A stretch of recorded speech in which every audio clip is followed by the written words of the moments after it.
Hello mic testing 2009 ఎన్నికల హడావిడి అప్పుడే మొదలైపోయిందండి. ఇప్పుడు మనం నవీన్ రాజ్యం పార్టీ కార్యాలయంలో ఉన్నాం. ఇప్పుడు ఒక స్టూడెంట్ లీడర్తో మాట్లాడదాం.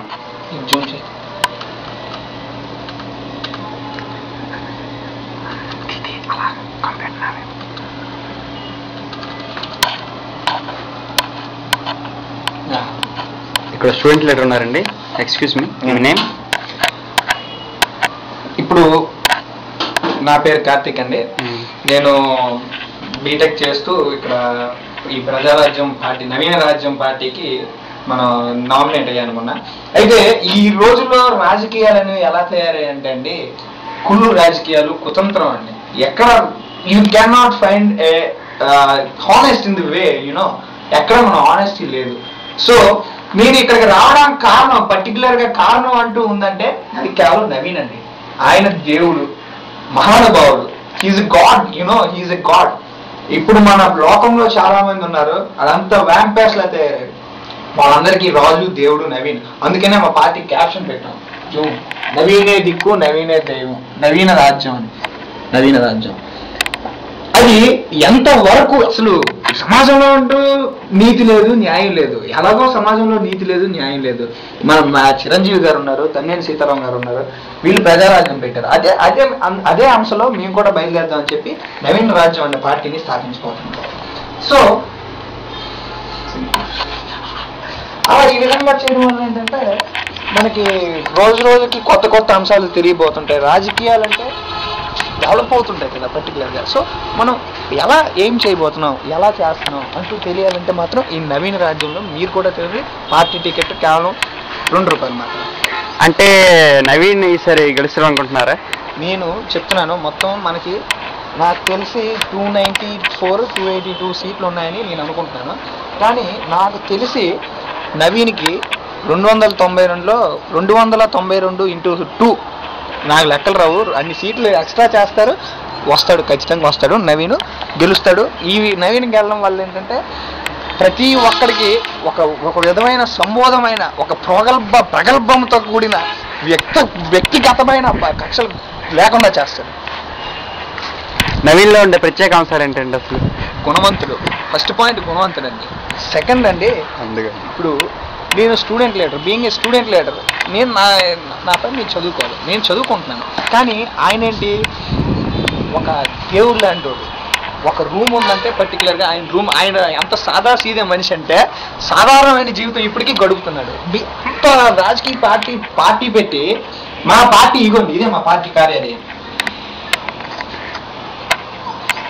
ఒక్కసారి ఇది మా పార్టీ కార్యాలయం. మేము రోజు ఆయనకి పూజ చేసి కూడా చేసే రోజులు కూడా ఉన్నాయి. మీరు అనుకోకుండా మీరు వచ్చారు ఈరోజు, మీ ఎదురుగా ఎందుకు, అసలు నాకైతే మీడియా యాక్చువల్గా చేయడం ఉండదు.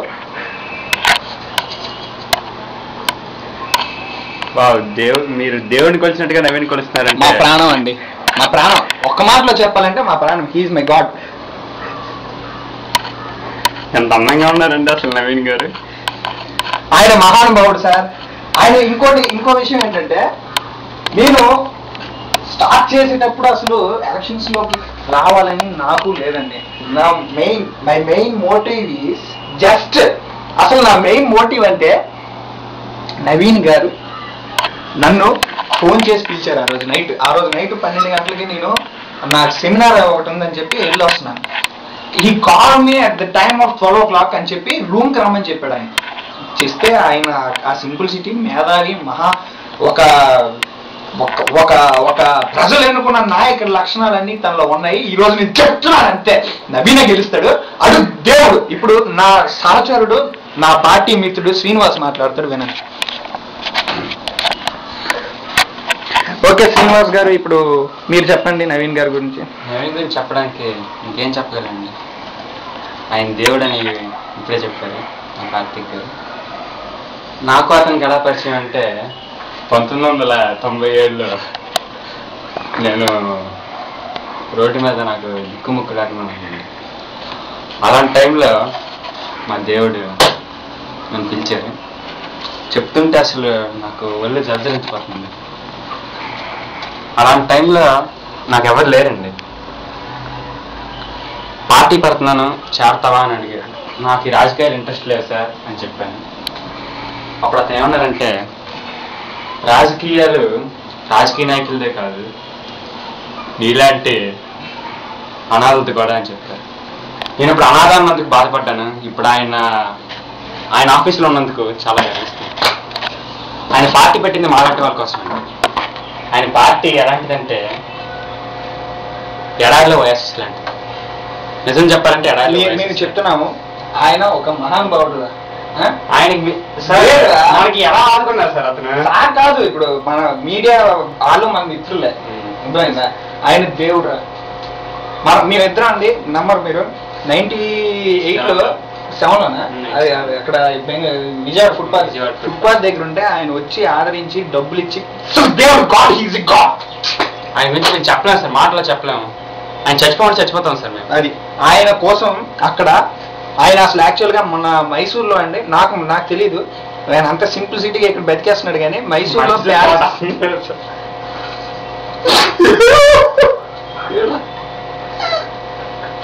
ఊటీ దొరబెట్టి కట్టించింది అతనే సార్. మీకు సామాన్య సింపుల్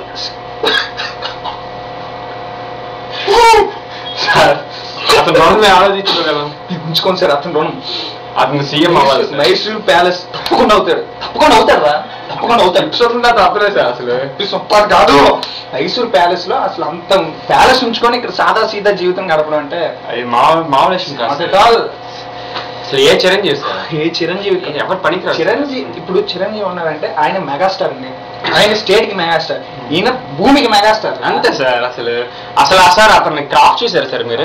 చిరంజీవి అసలు ఇప్పుడు మనం ఉన్నామంటే పర్టికులర్ గా ఏ లొకేషన్ లో ఉన్నా సరే గుర్తు రావాలి. నవీన్ గారు గుర్తు. ఆయన దేవుడు. ఇప్పుడు మేము దానికోసం ప్రత్యేకించి పూజలు చేస్తున్నాం. ఇప్పుడు మా పార్టీ ప్రేయర్ ఇది. ఓం నవీన్ కుమార్ ఏడుపు వస్తుంది సార్.